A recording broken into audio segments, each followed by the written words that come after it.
You're listening to the Pace Radio Network here at paceradio.net. The views expressed by the individuals during this broadcast are their own opinions, and they may not be the same as those of their group or other organizations they may be involved with. Oh yeah, baby, that's lovely.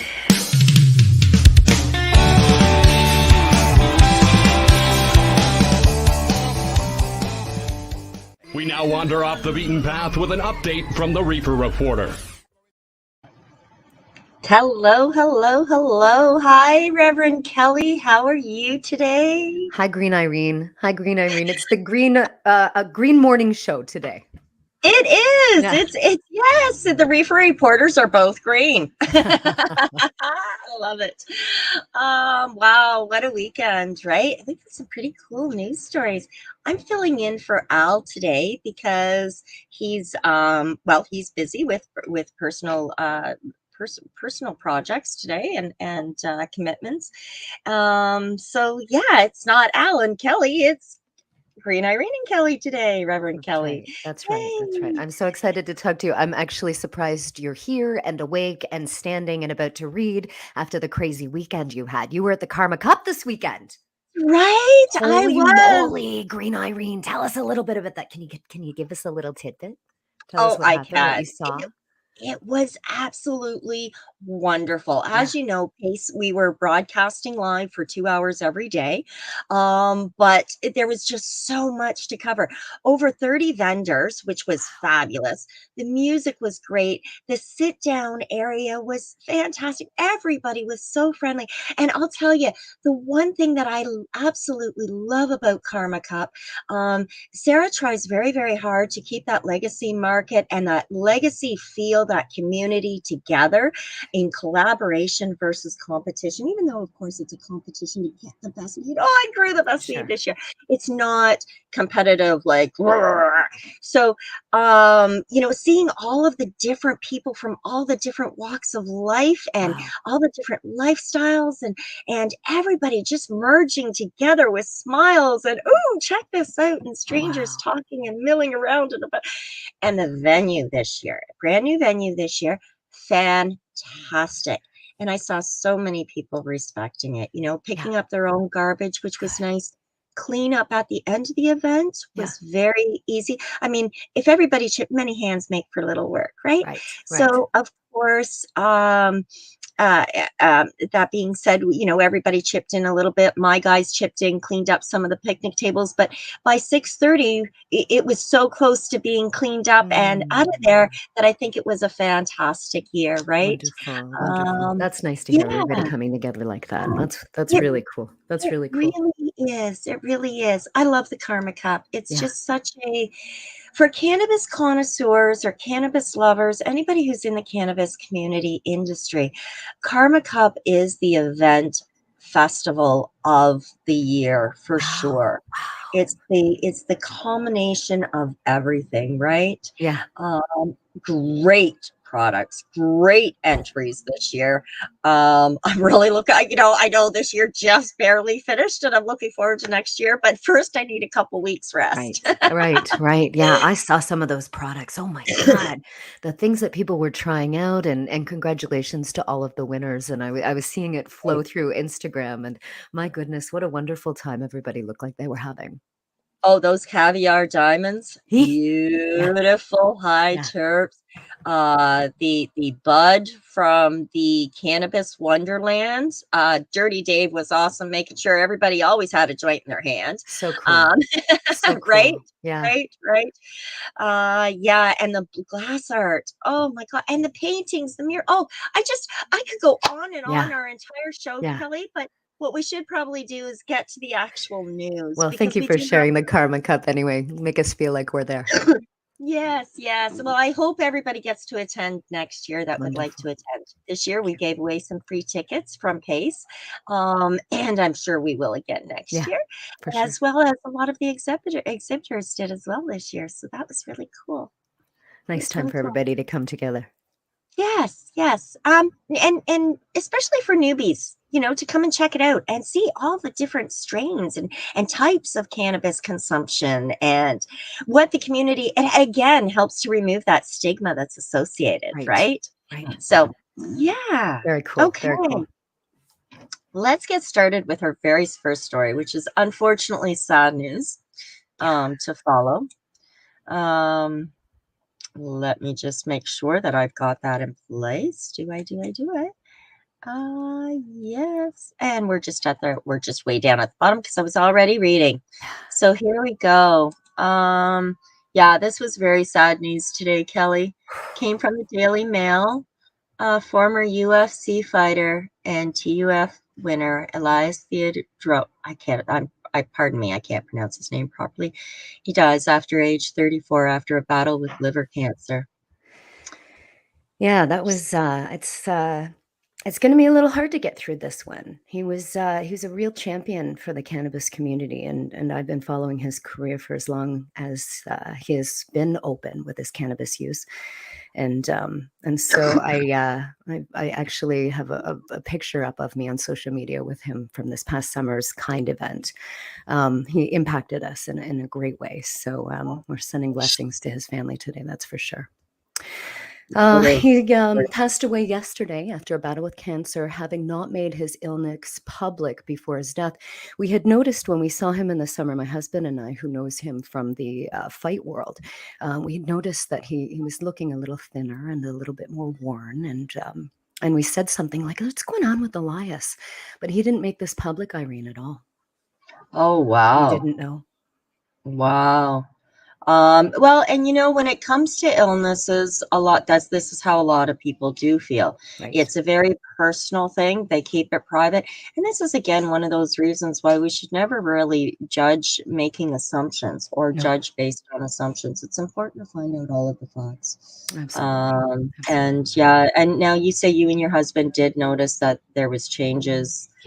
Did you in everything? I suppose you probably. Yes, yeah, definitely noticed. He was maybe a little bit heavier. We said maybe he was going for a lighter title because he'd looked like he'd lost some weight. And of course, this was just back in July. But this was a surprise today that came up. 34 years old. That's so very young. That's so young. That's so young. And what do they say here? That he has a record of 19 wins, 3 losses in the MMA. And it was likely that he would become a top 5 fighter in the world. That was what he was going for, a massive title. Wow. Right. Wow. Yeah. I made it to the bottom of the article here. There were a lot of pictures. Yeah. In January 2020, they say he became the very first professional athlete to receive therapeutic use exemption for cannabis, which was granted by the BC Athletic Commission. Yeah. He was our cannabis champion, and that's what he said. He wore a shirt publicly that would say "cannabis athlete," "cannabis warrior," and that's what he really was. He says, "I'm not on any medication for anything that I need for my illnesses. I use cannabis," and he was granted the first public access to be able to do that, to fight with it, and he championed it all along the way.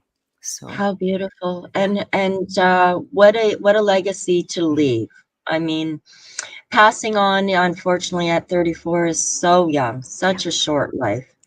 But what a statement to make in that short period of time, right? Right. Well, may he rest in peace. He looks like I'm not a very sports-oriented person, so I'm not very familiar with his career.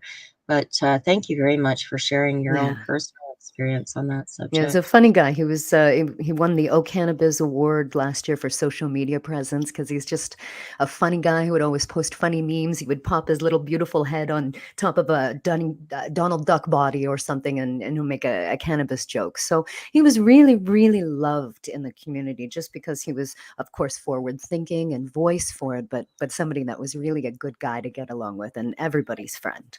So it's really it's all huge all over social media today. This man was really loved. Yeah. Yes. Well, thank you, and rest in peace. Yes. And we'll move on. It's kind of hard to move on from a story like that. Unfortunately, our next story is not a very happy story either. all the news is sad We got news. some crime. Yeah, so this is Ontario seniors have been charged in a $5 million pot bust.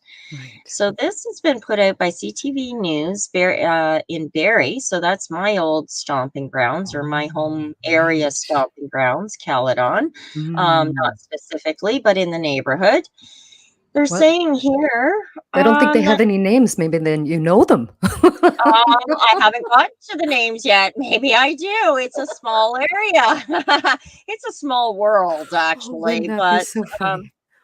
well, it has happened in the past, Kelly. I believe it. A couple years back, Kim and I were reporting on a story, and it's like, oh, she caught the clip in my voice. I recognized the names. It's Oh. yikes! I got to make a few phone calls. Oh dear. Okay. Well, let's see if we All have right, names here.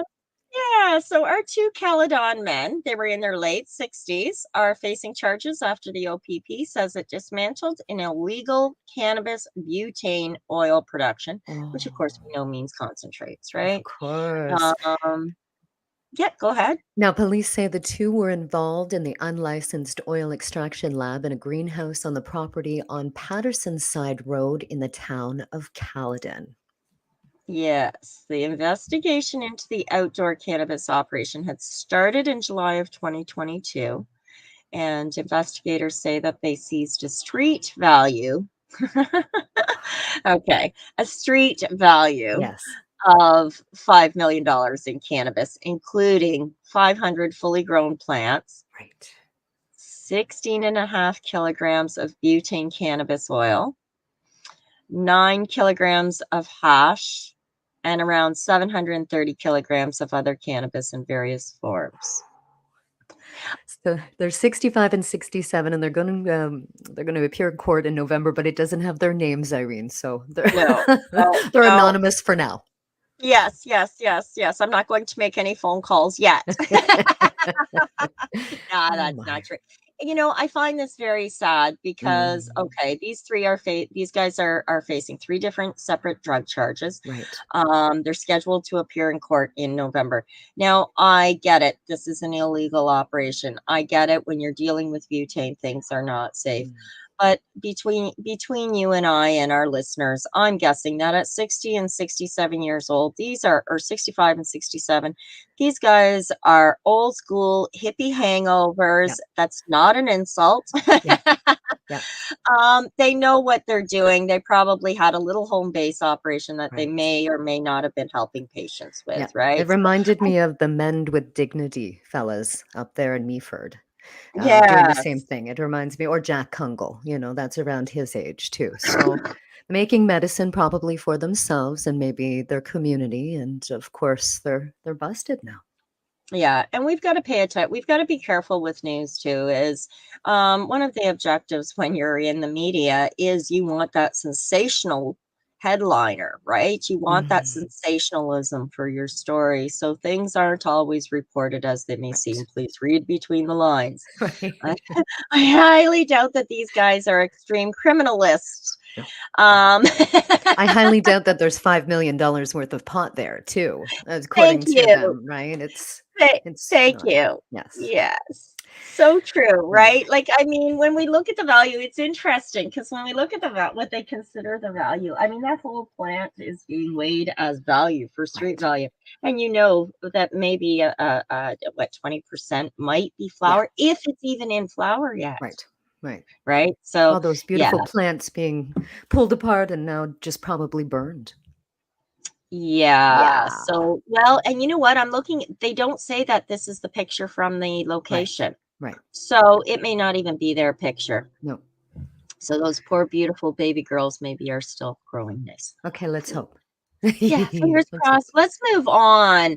There's some more arguing and fighting going on over in the US. There's it's the unions for cannabis workers. Yeah. This is becoming an issue. Look at that picture. I love it. I love it.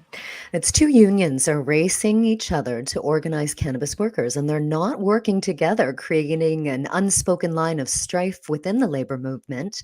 It has the potential to confuse cannabis workers attempting to organize and maybe even create a long-term fissure in the labor world. Uh-oh.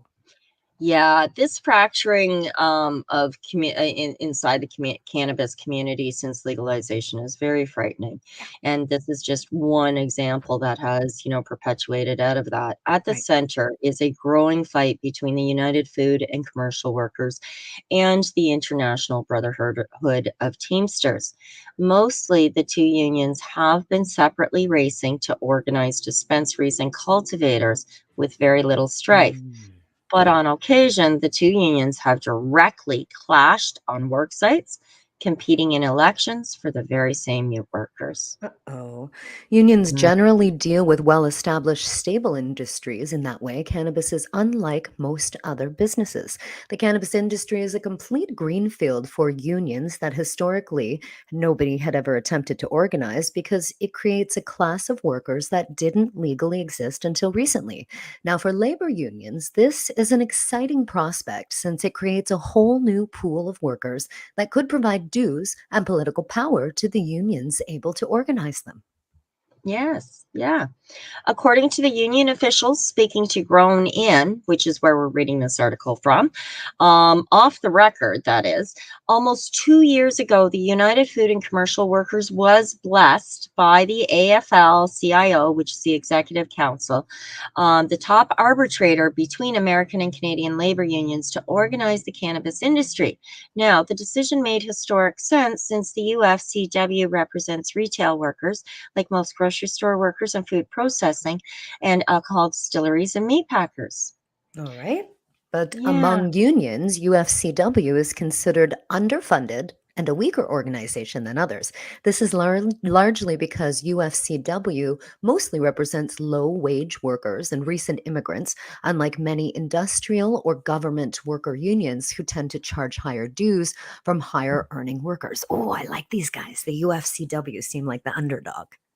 Well, they kind of are, Yeah. yeah. Yeah. Compounding their challenges, UFCW's problems. Labor advocates have charged UFCW with taking too long to organize the cannabis industry, allowing multi-billion-dollar companies to spring up and establish expectations of what they charge to be low wages or poor working conditions for the bud tenders and cultivation workers. Okay, so the labor groups tend to be territorial about the industries they organize. It's usually right there in the name: United Food and Commercial Workers, United Auto Workers, American Federation of Government Employees. So it tells you right there. Right, Right. right. But the industry lines are important to unions because the larger your pool of organized workers, the more dues you collect. Therefore, the more organizing you can do, thus the more political power you can wield among other unions and against the bosses. Also, as companies have become more resistant to unionization, organizing has become more costly. So these unions with larger memberships have the ability to wage larger organizing campaigns. Oh, okay. So So it's he just who going to keep has the going. dollars, Yeah. yeah. Yeah. This is a really long article. I wonder if we can just skip a little bit forward to the meat and potatoes of it, where it's Yeah, I saying, think we go ahead. go for it. Nope, go absolutely, please do. Yeah, it's skipping ahead because it's talking about Massachusetts, and they are the Brotherhood of Teamsters down there. They've stepped into breach to organize cannabis workers that the UFCW has not had the resources to reach out to. A union with a burly reputation for representing truck drivers, the Teamsters has actually expanded into many industries. As its traditional base of truck drivers has shrunk over the years, today Teamsters local represent police officers, government workers, nurses, and even the College of Library Workers. So these guys they seem to have a bit of a bigger voice, a bigger presence, and they're trying to organize cannabis people. Right, Good right. And job, that's because cannabis advocates tend to have big voices. Yes, they do. Yes, they do. Now the bottom line is UFCW Grown In, the article here has contacted UFCW and Teamsters officials in Massachusetts multiple times for the story, but neither group has responded to requests for comment. Okay. So I think they're still bickering amongst themselves, and I they'll think get it so. figured out. And I think this is so. something that's going to play out in time. This is just kind of the start of it, I think. I see some of it happening in Canada. There are United Weed Workers, I want to call them. They're a union that has been established for bud tenders. I think it started on the West Coast in BC. And I see their posts a lot. I think I follow them. And then I saw another one pop up. So it sounds like I don't have the full facts of it, but it sounds like Canada's doing, and Canada was referenced in the article. And I wonder if there isn't some of that kind of stuff fighting here, because why not? We should have bud tenders represented by a union. We should have people in the grow facilities that are represented. If the other industries can have it, why can't cannabis have it? Yes, and oh no, absolutely. And I think if that's something that the workers and laborers want, Right. absolutely, I think it should be organized. I would just hate to see yeah, no, I'm sorry, not enough brain cells connecting yet still to carry on with that thought. Sorry, lost the cohesiveness. But yes, there is stuff starting in Yeah. Canada. Amazing. Amazing. We're at the beginning of this Yeah. movement, I Yeah. believe. We'll see what We'll happens. see where it goes. Yeah, absolutely. So moving on, let's get to something a little more pleasant. I don't know about you, Kelly, but Yeah. I love the idea of wine and weed being compared. And when I see it being combined, I love pairing wine with weed. As you know, I like to try multiple strains, and it's kind of a goal for me every year to see how many strains can I try today. Yeah. It started a couple years ago with a strain a day that I've been keeping track of for some time. Wow. And pairing that with wine, I initially was pairing it with food. Now I'm pairing it with wine. And this next article is talking about a wine tasting event, but this is cannabis tasting That's event. right. That's I love right. it. That's so fun. I That's so love fun. it. It's a new way to do it. And when I hear this, I think of cannabis tourism. I think that Yeah. that movement is really coming to fruition right now. And so it would be really nice to be able to. My article, unfortunately, isn't coming up, so I'm going to try to comment on yours that's passing by here, which I Okay. can't really see, Okay. unfortunately. Yeah, But this isn't the London Free Press is not typically uh, um, uh, a reporting place that we would go to simply because of the amount of advertising that they right, have here right, and the pop-ups and so yeah, on and so forth. But it was the only place that we could find this story. right. So here we are, and we'll make do. That's London, the power Ontario. of live, Right. right? Yeah, yeah. Okay. It's a smart idea for this owner of this retail shop in London, Ontario. I love it. So Yeah. he says it's like a wine tasting event, but for marijuana users. There will be free cannabis samples and experts to answer pot related questions, but no munchies at London's first cannabis consumption event this weekend. Yeah. Yeah. This Isn't that weekend. so cool? So yeah, there will be free cannabis samples, experts to answer pot related questions, no munchies. Munchies. As I said, no munchies. So Lux Smoke Cannabis at 467 Warncliffe Road is holding the event Saturday from noon until 4 in a nearby parking lot where 9 licensed pot producers will be setting up their booths. Wow. So smart. Mhm. I love that. I love that idea. Well, the event is it's the brainchild of Lux owner Marga Vertoli. Hopefully, I pronounced her name correctly. She's been exploring the concept for about a year with an industry colleague. She says, but nobody had ever tried it. It's basically something new and something different, Right? It's so right? smart. And they can come and the consumers can come and they can sample different craft growers or licensed producers' products right there for free. If you don't Exactly. charge somebody, then what's the problem, right? Because you can gift cannabis up to 30 grams away. So it's our open market in that sense. I love this. This is kind of a little bit like our nug swap Yes. ideas Yes. here in the north, Yeah. right? Yeah. Okay, so they have more than 3,000 products available through the OCS store for you to try. The event will give people a chance to ask all representatives and LPs questions about their products because people are becoming more sophisticated about this industry. Totally said, she's absolutely right. And they want to know the strains, they want to know the terpenes, and they want to know the strength. Yep. How true. It's Yep. the key reason I have been putting together that strain a day program that I've been doing. As I said, I think my book comes out in a couple of weeks with the strain a day. Wow. So because I'm pretty sure I've been through a little over 900 different strains now. That's so many. I love that. How cool is that? Now, I That's don't sit there and amazing. smoke the whole strain. I might have a couple of puffs and get the flavor, get the Yeah. taste, get the overall feel and go, okay, cool. And then pass that along. Because you know what? I know that Yeah. I'm going to be trying multiple more strains. Do you Unless I have a find one that I favorite? really...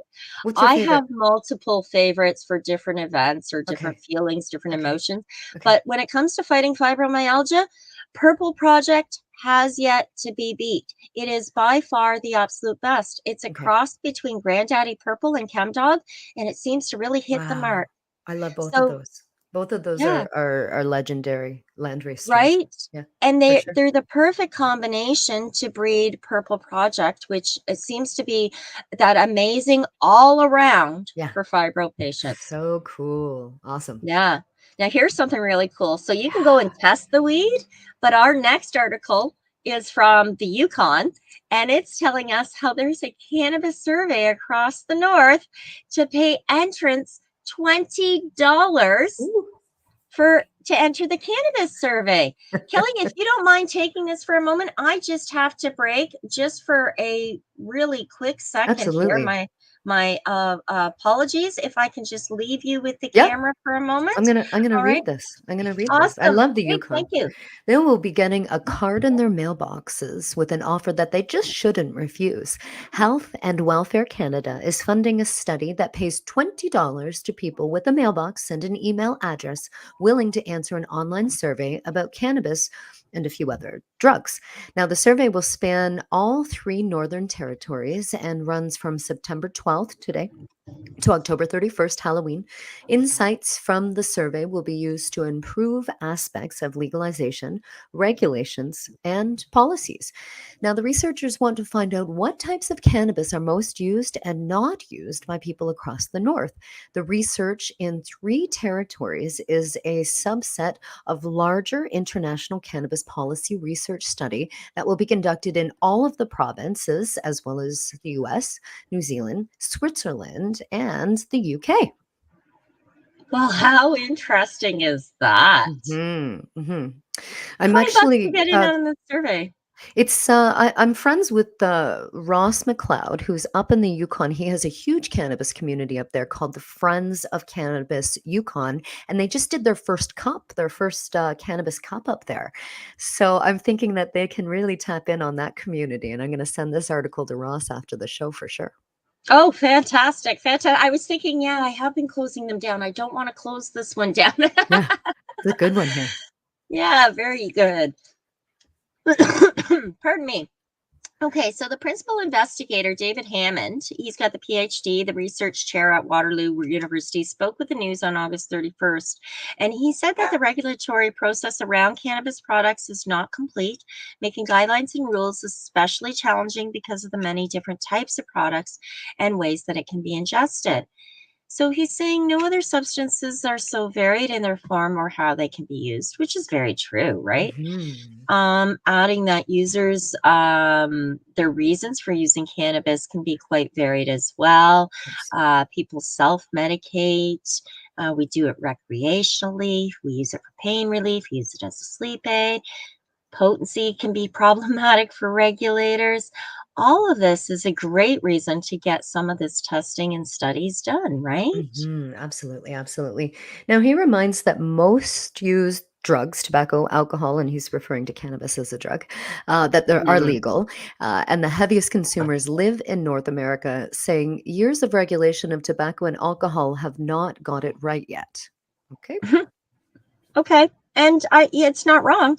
The study came about through connections Aaron Hoban made during the 2017 alcohol labeling experiment with the Yukon Liquor Corporation. Hoban is a senior scientist with Public Health Ontario and the co-lead on territorial study. In 2017, she was working with Dr. Brendan Hanley in his role as Chief Medical Officer and John Stryker when he was the minister responsible for the Yukon Liquor Corporation. She spoke with the news on September 7th. Okay. Yeah. Well, she learned through that experience how difficult it was for territorial governments to find data to inform decisions related to substance use, abuse, and addictions. It was during that time that Dr. Hammond was launching his study across Canada, aiming to evaluate cannabis legalization and focusing on key public health outcomes. Interesting. At the time, Hammond's study was only slated to run in 10 provinces, and as he learned from Hoban and her conversations with territorial chief medical officers, he realized that the shortage of data in the north, in his words, are a national embarrassment. Oh, wonderful. Good. Those are good So, words to use. I love it. yeah. Yeah. So long story short, Yep. if we scroll down to this is a great article. It's a very long article, but definitely take a peek at the whole article if you can, if you're listening in. But the bottom line is Dr. Hammond explained the importance of the ongoing research into cannabis and its contributions to assessing what regulations were working well, which need to be strengthened. Beautiful. Beautiful. Thank you so much for doing that, Dr. Hammond. That's amazing. Yes, I know. I want to clap too as Cool. I'm reading it. So there will be 3 annual reports and an additional final report at the end of the project. Ooh. How cool is that, Kelly? Yeah. What What's I going love on up reading there? these studies, right? Yeah. I really do. It's a Yep. big deal to me. And it makes a difference when I'm talking with clients. I can say, well, they're doing studies on that. I don't know what the results are going to be. Anecdotally or historically, this is what patients have said, but sure. let's find out what the studies report, right? Yeah. Cool. For sure. Love it. All right. So I think we are ready to take our own medicated break. And when we return, we're going to go to Quebec and talk about medical cannabis service the Quebec Medical Marijuana Service will not take patients due to lack of funds. What the heck is going on there, right? We're going to talk about that as soon as we return, Kelly. Let me just get back to our proper screen here. We had some great stories to start. I don't know about what you're medicating with yet or today, but I have this wonderful Bamac from the Cannabis Wonderland Dirty Dave at Cannabis Wonderland. So I'm going to be enjoying that during our break for our medicated break. Yes. And on that note, let's cut to a word from our sponsors. You're listening to the Pace Radio Network here at paceradio.net. At Legacy 420, we believe in being different. Experience the difference of quality control. Our labs provide tested formulations for all of our products. Experience the difference in trust. Our customers can trust that we are following up-to-date COVID precautions for their safety. Experience the difference in accessibility. We're open 7 days a week. Please visit our website, legacy420.com, or contact us for curbside pickup as well as nationwide mail order shipping. Legacy 420 values overall wellness. Come and experience the difference of Legacy 420.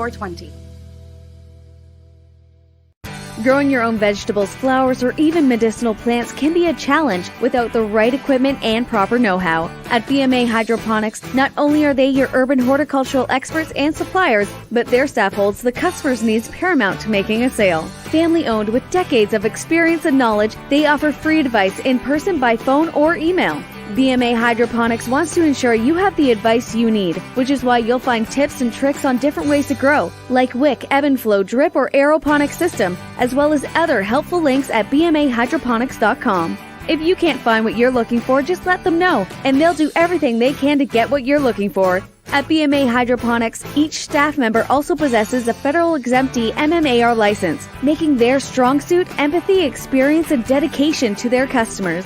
Because when you know how to grow, you'll have results that make you proud. BMA Hydroponics in Belleville, Ontario. Visit bmahydroponics.com. Let's share PACE everywhere. That way it can help create peace. People everywhere advocating cannabis education.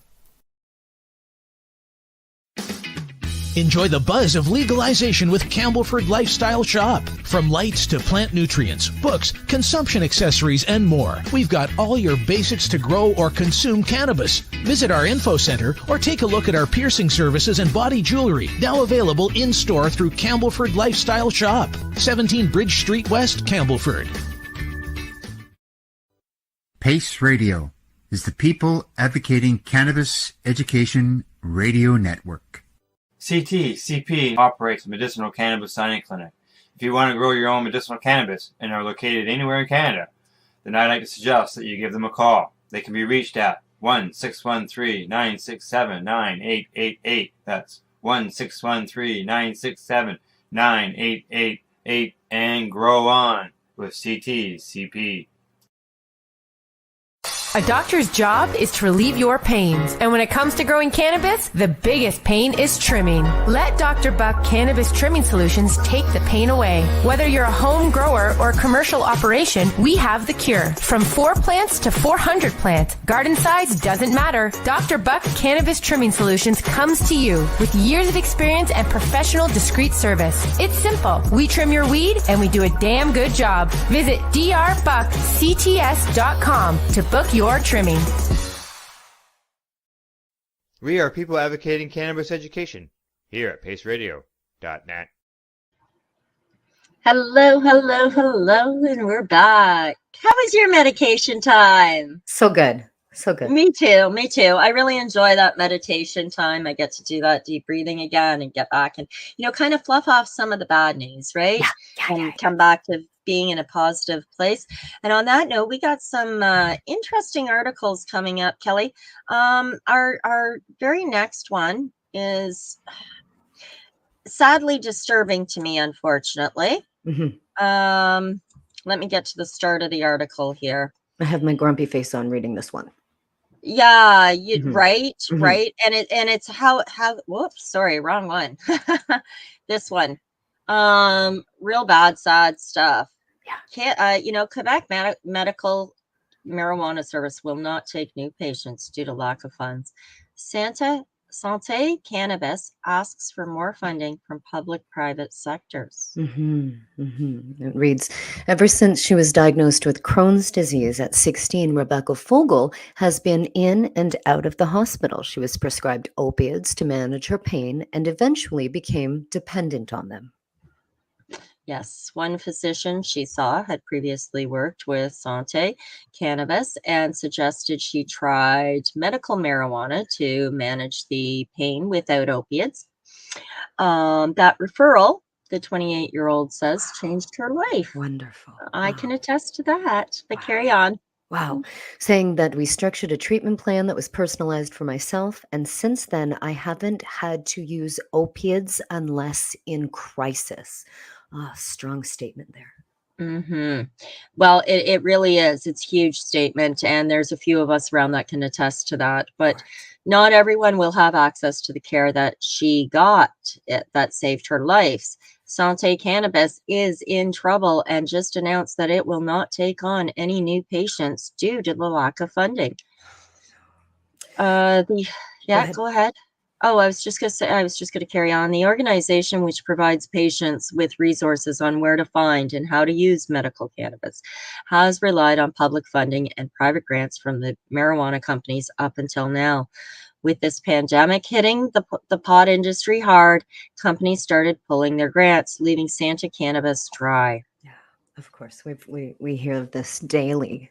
Cannabis companies and businesses going under. It's so sad.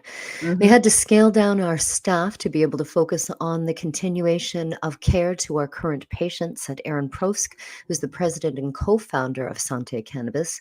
She says that means thousands of patients across Quebec will not be able to have access to healthcare professionals to support the safe and effective use of cannabis for therapeutic reasons. Honest to God, Kelly, I just want to cry. Yeah. I think of the trouble that I went through, but you know what? I digress. Providing expertise, but not products. So again, this is a fairly lengthy article. And And so I'm just going to give the gist of the next couple of paragraphs for now. But patients aren't going to get a referral that would typically get a referral from their doctor and then get paired with a nurse practitioner. They learn which products would work for their specific needs. You're not going to find this in an OCS store. They're just not equipped to deal with that sort of thing. Now, there's a lot of people like myself or yourself in which we're able to sit with clients. And I don't know about you. And I mean, I still need to eat too. So yes, I do have fees, but there are plenty of patients that I've worked with that simply don't have the means. And do you know what? I want to see people eat and get healthy and happy and strong. So, I mean, it's not about the dollars. It's patients before dollars. But these guys are reaching the point where they can't do either because they're not getting the support funding from the LPs or the people that used to help them. So they're not able to help the people with chronic illness and pain. No, and it was noted earlier that's the only no-fee medical cannabis service covered by Quebec's public health insurance. It's the only one. So of course, because they're not privatized and funded privately like that, then well, you know, they are running out of funds. They're going to need to start charging their patients. That would be the what would happen here with this. And that's what we see in Ontario is that there are charges, even if they're $29.99 an hour or $39.99 just to fill out the form or something like that. It's better than nothing, I think. Absolutely. Absolutely. And and again, we get people when you have someone sick coming in that can't afford and they need to get healthy. If they're coming in, they want to get healthy. So supporting that and making that person full again, where they have a full enriched life where they can and find their new purpose. You know, it's one thing to be disabled. It's an entirely different and way wonderful thing to be differently abled. And being differently abled means you've got the support, the health and wellness support that you need to be that. You know, it's sad that this is happening over there. My gosh, I hope they get the support. So a spokesperson with Quebec's health ministry would only say that medical cannabis is regulated by the federal government, while provinces regulated the sale and distribution of recreational. In other words, they won't say a darn thing. Well, and of course, there are different laws in Quebec than there are in Ontario for different cannabis pieces. And of course, now Quebec's dealing with that. So I hope they find their way. I hope they find their funding. There's some really beautiful LPs in Quebec that could be, you know, swooping in and assisting this medical cannabis company. So maybe something. There really is. And hopefully maybe one or two of them are listening and they can jump on board and say, listen, we can help you out. We've got you, because it really is patience for patients, and it's patience before profits. And there's nothing wrong with earning $1. Don't get me wrong. We all need to eat. You can't feed anybody if you yourself are starving. But you don't need to be eating, I don't know, whatever top of the line caviar is these days while everyone around you is starving for breadcrumbs. All right. There's Irene's opinion of the day. Welcome back, great Irene. Cannabis companies here, and we talk about that all the time. They're not doing well, but south of the border, of course, we're experiencing a whole resurgence that's happening down there with New York becoming legal soon and all kinds of stuff happening. This is true. This is very true. Absolutely. Our next headline actually is talking a little bit about what's next, what's coming up. And here they're talking about for cannabis mergers and acquisitions. The cannabis industry mergers and acquisitions take many shapes, sizes, and forms, and the trends surrounding M&A activity are heavily influenced by investor sentiment. New market development, domestic and global political reforms, external economic pressures, and high-profile failures. So, while numerous groups look to deploy capital toward exciting opportunities with tremendous upside, others simply look to stay afloat. Right. Now, much of this is dictated by management teams. Their viability, industry intelligence, short and medium-term strategic plans, lack of proficiency thereof, or the inability to follow Wayne Gretzky's advice, skate to where the puck is going and not where it has been. Instead of chasing, right? Instead of chasing what has already happened, cannabis industry operators must always try to stay a step ahead, in large part due to the lack of real-time context in the decentralized and fragmented industry. Management of teams have difficulty understanding the context of where the puck is now, let alone where legitimate trends and opportunities are taking them. Oh no.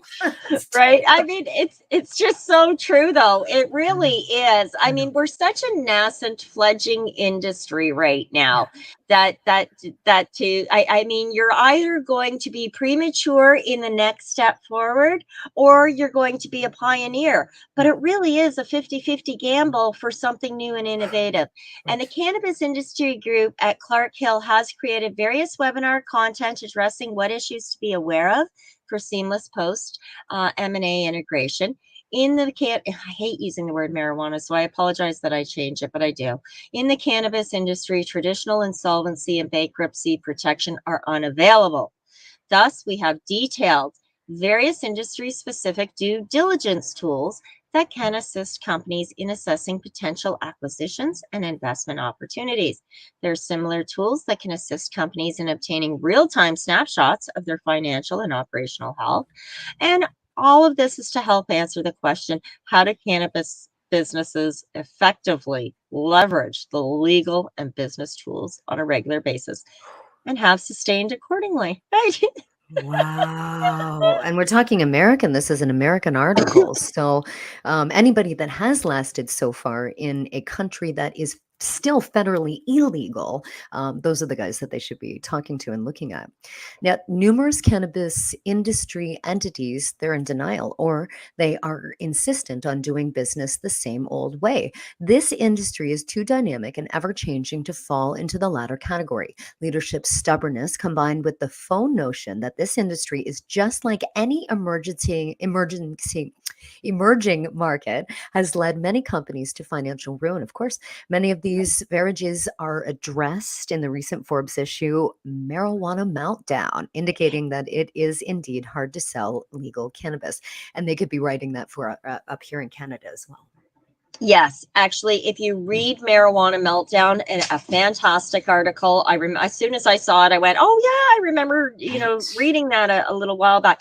Absolutely great article, and it very pragmatic in that it's just logic. Like, here's the bottom line: we've got this brand new product. You can't fit it into something else's mold. It doesn't work like that. Right. As we know, cannabis is far too diverse. There's far too many opportunities, and I love that that this is being acknowledged now in the media. I mean, it should have been acknowledged 5 years ago, but hey, we're new. These challenges are exacerbated by the fact that federal legislatures in the U.S. have proposed various forms of legislation. I don't know if you remember when we first got our regulations, Kelly, back in the beginning. It was like, thou shalt not smell the color number 9. Right. What is this? Right. Like our advertising. Do you remember that? Our advertising, like me for my cafe, I assume yours was the same, could not invoke an emotion. Are you effing kidding me? No, that's terrible. That's terrible. I highlighted it. I kept it. It goes in my scrapbook, right? But anyway, Wow.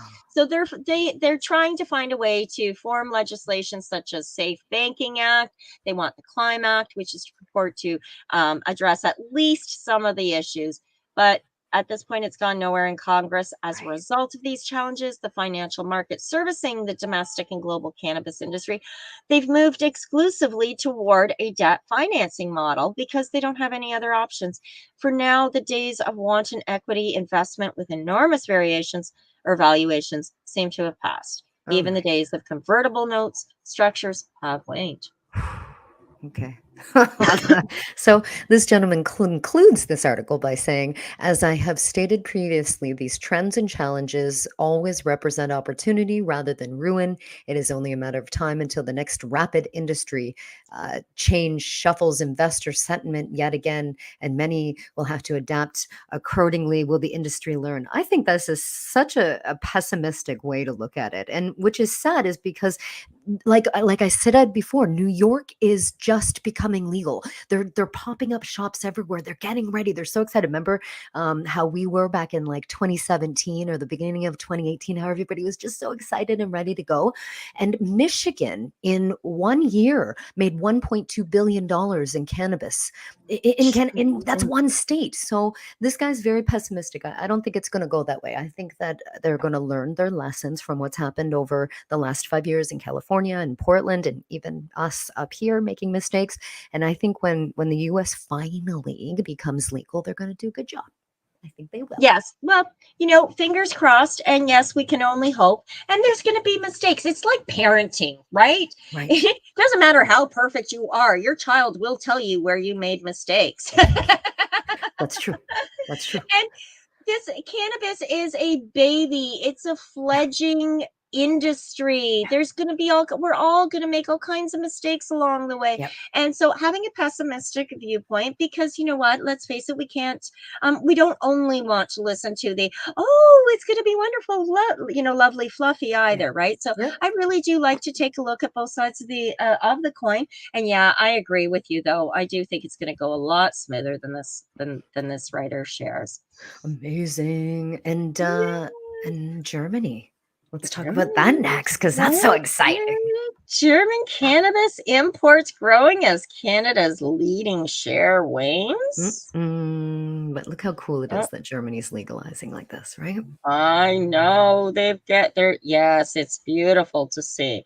Unfortunately, Canada, we got to pull up our socks here. Yeah. And, As it says, Germany imported a record amount of cannabis for medical sales and scientific use in the first half of this year. Now, that's putting the European Union's biggest market on pace to match or possibly surpass 2021's total. There. The data paints a picture of a medical market that is growing consistently, though not at a blistering pace. Some analysts had forecast amidst the cannabis stock market mania from 2018 to 2020. Separate data also allows Canada's role as the country's top supplier has waned as competition to supply the prized, if still small, German market intensifies. Yeah. Companies in Denmark, the Netherlands, and Portugal also supply the German market. And I believe Malta is on the list as well when they start picking up their growing. They'll be supporting Germany too. Yes, you're right. I remember. Right? Yeah. So come on, Canada.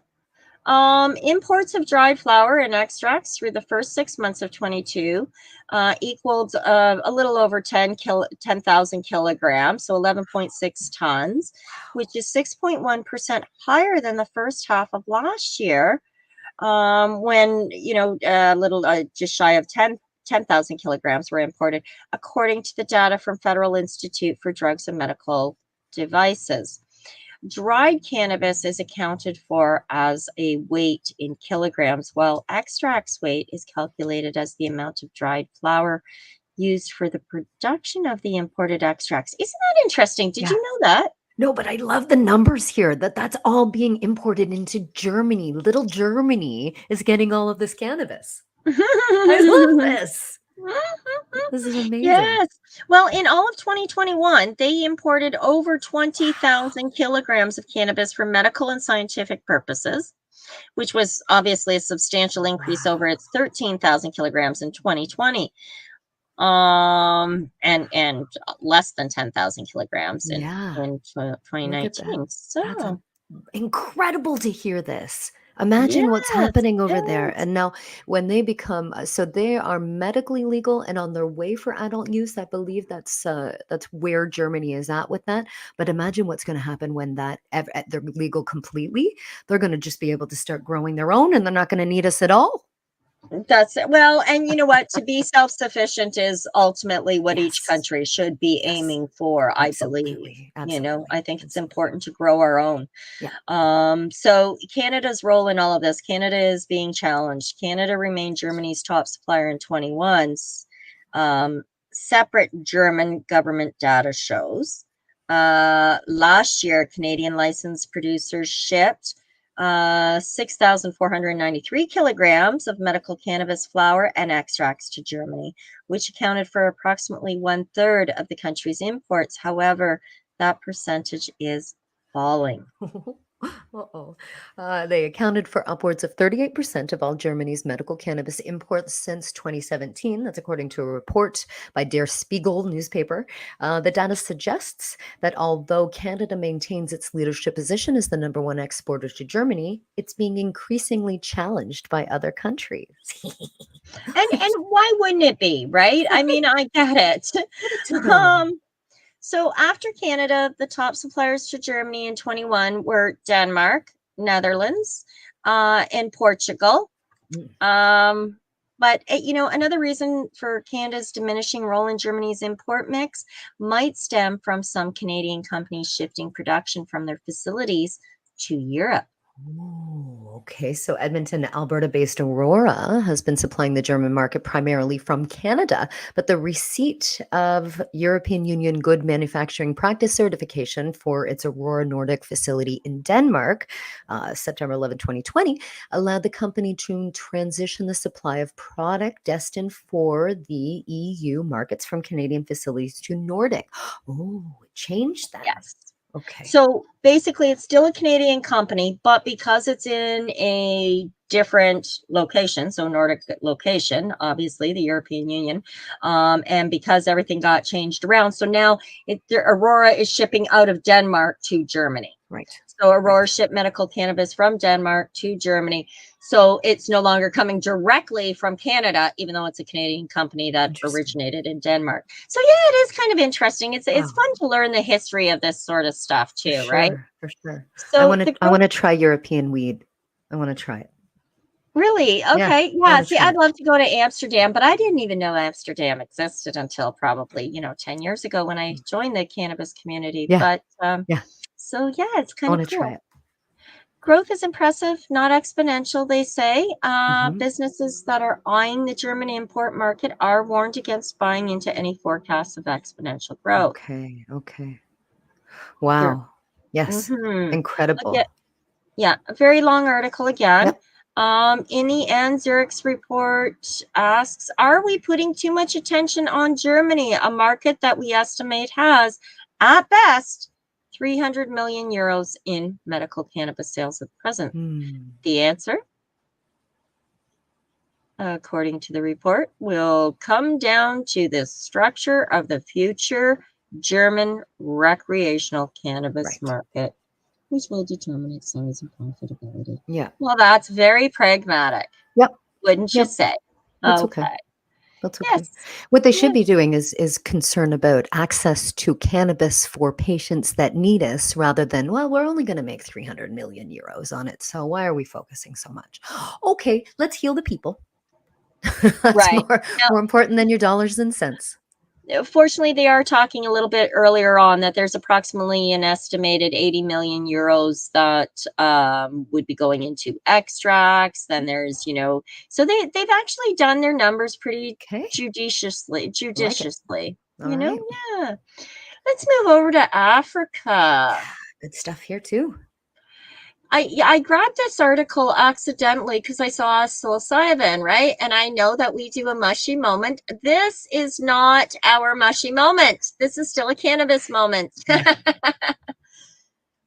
Big beautiful fan leaves there.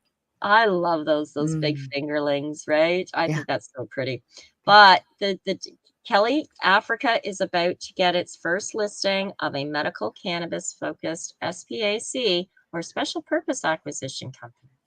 What is that? When Cybin Holdings Limited raises money in Johannesburg later this year.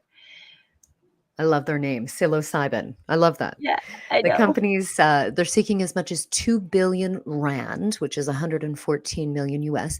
And Gabriel Theron, who leads the business, said Gabriel, the share offer will open on September 12th and they'll close in November. So they've got a couple of months here. Yeah, the first step of the plan with the money raised is to acquire an existing cannabis manufacturing facility. And then they want to supersize its capacity. So they want to position themselves as one of the largest processing hubs for the cannabis industry in Africa. So they're putting their initial public offerings on the South Africa Stock Exchange will be just the 4th SPAC listing in Africa and a first for the cannabis industry. Amazing. Yeah. Well, the popularity of blank check companies, as SPACs are also known, has been on the wane recently in the US and Asia amid tightening regulatory scrutiny. The Cybin move indicates there may still be appetite in Africa. Psilocybin's acquisition target is a facility in Pretoria that has the capacity to produce about 150 million rand worth of cannabis and vaping products a month. So says Theron. So the plant is one of many entities in South Africa to have been given a license to cultivate or manufacture cannabis products. Okay. And acquisitions of the company that test brain health and genetics will then be considered. The company may later attempt to list on the NASDAQ exchange in New York to raise further funds. Excellent. This is the next line here makes so much more sense to me right now. Yes. If or when their market actually develops, the company plans to explore manufacturing options for products like psilocybin as well. Right. That's why it's saying that because that's the company taking the name from the active ingredient of magic mushrooms. The whole article, I've been sitting there going, why is their name psilocybin? That is such a cool name, but we're talking about a cannabis company. And now I'm realizing that they named themselves psilocybin because they're so forward thinking. They know that psilocybin is going to pop up and be our next phase of medicine in the next upcoming few years. So good for you, Africa, knowing that. Yes. Theron actually, he initially, I think, I remember reading an article a few years back. He initially wanted to start with the medical mushrooms and just wasn't getting any doors open. Of course. Pardon me. I'm almost out of talking. The good news is we're almost at the end of our show today. We have our Mushie Moment next. And Kelly, I'm going to mute my mic for a moment so I can have a cough attack and let you get started with our Mushie Moment in Thailand. Oh, did Al? He didn't send you the song? Did he? He didn't send you the Mushie Moment song?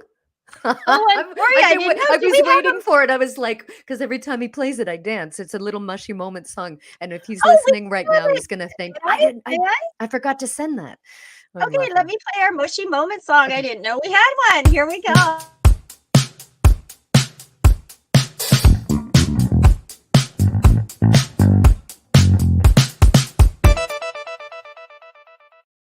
It's so not cute. A Mushy Moment without our Mushy Moment song. That's so funny. Okay. So first the legalization of cannabis, and now this. Thailand is looking into easing restrictions and backing progress on developing psilocybin mushrooms. You may know them as magic mushrooms. Are you back? She's not back. In a press conference last month, Justice Minister Somsak, I'm going to try this, the Thepsuthin, put forth a push towards easing laws around psilocybin mushrooms in an effort to boost the Thai economy and research, of course, the use of magic mushrooms to treat various mental health issues. It sounds like what's happening here in Canada. Now, following the recent removal of cannabis and kratom from higher narcotics category listings, Thailand is seen a rather progressive with its drug laws as compared to the rest of the region. Currently, psilocybin mushrooms are listed as a Category 5 narcotic, and its removal from this category would open the pathways to further research the plant. Fungi, it actually is. The interest following a current trend in which large international pharmaceutical corporations too are looking into the benefits of using shrooms for medicinal purposes. In particular, psilocybin-based therapies can ease anxiety, headaches, and various other mental health concerns, as well as help those with anorexia, OCD, and even drug addiction. Isn't that amazing? Wow. Yep. I have wow, way to go, Thailand, right? I have very little experience with mushrooms or psilocybin, but it's certainly something that my daughter's very experienced in, Ashley from Elemental Growth. And she's she's got an appointment with me on Thursday to help me start understanding it a little bit more, to deal with some of the challenges that I've been dealing with fibromyalgia. So I'm looking forward to learning a lot more about the mushrooms. Yep. Changed my life and healed my life.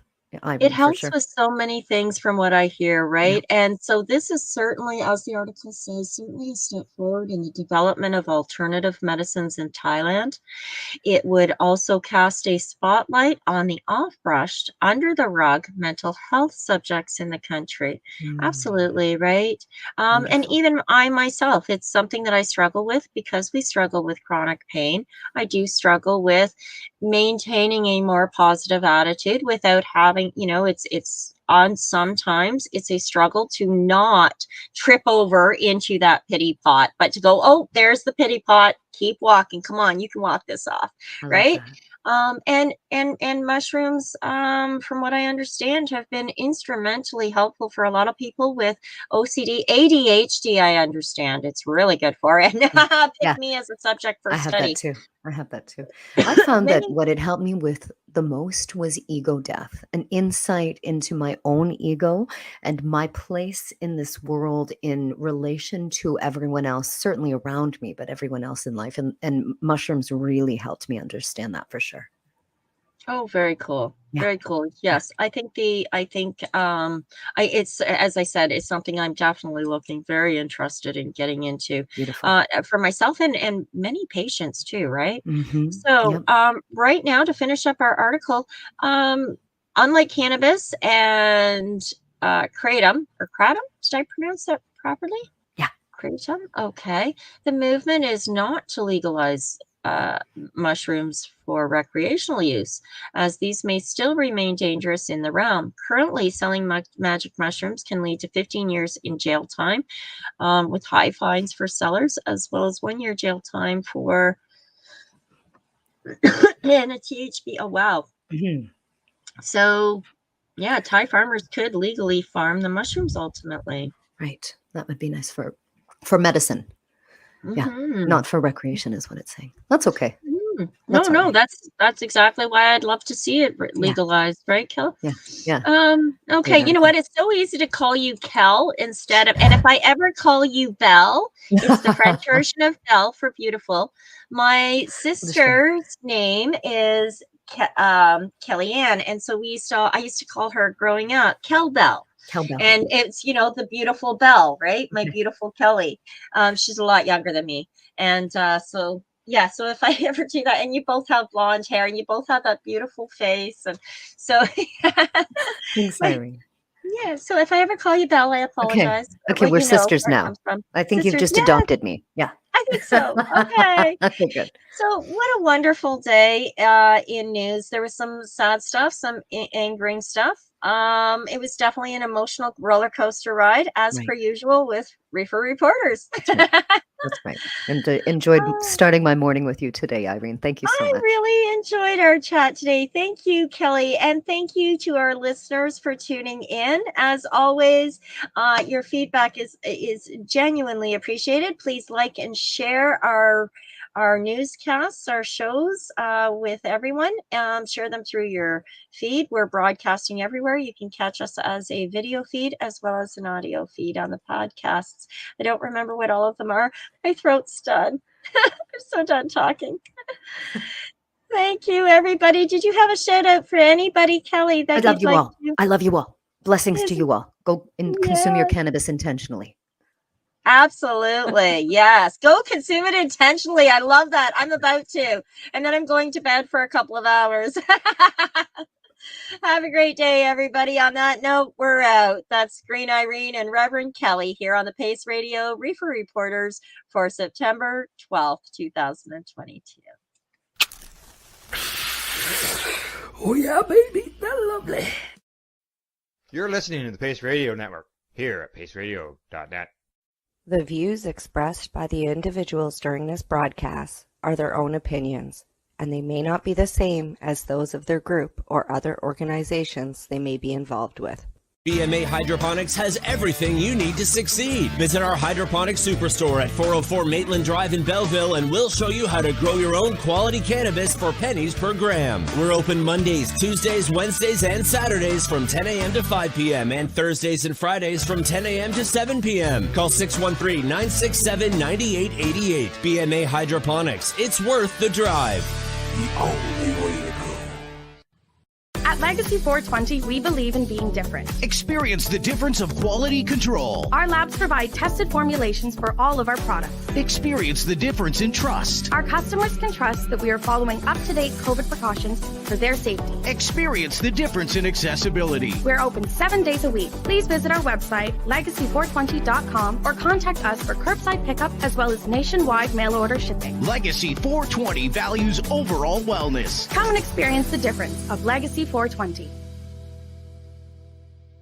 Did you know that the Pace Radio Network isn't just a radio network? That's right, because most, but not all of our programming is now done via video and is then podcasted at paceradio.net. So if you want to watch our programming, you'll find us on the Pace Radio Network's Facebook page, plus the show's own page, and you'll find us live on the network's YouTube channel.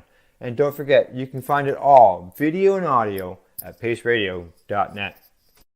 A doctor's job is to relieve your pains. And when it comes to growing cannabis, the biggest pain is trimming. Let Dr. Buck Cannabis Trimming Solutions take the pain away. Whether you're a home grower or a commercial operation, we have the cure. From 4 plants to 400 plants, garden size doesn't matter. Dr. Buck Cannabis Trimming Solutions comes to you with years of experience and professional discreet service. It's simple. We trim your weed and we do a damn good job. Visit drbuckcts.com to book your trimming.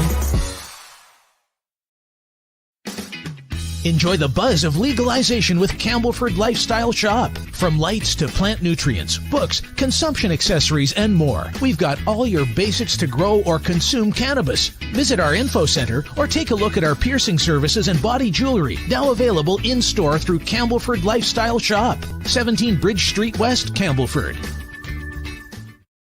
You're listening to the Pace Radio Network here at paceradio.net.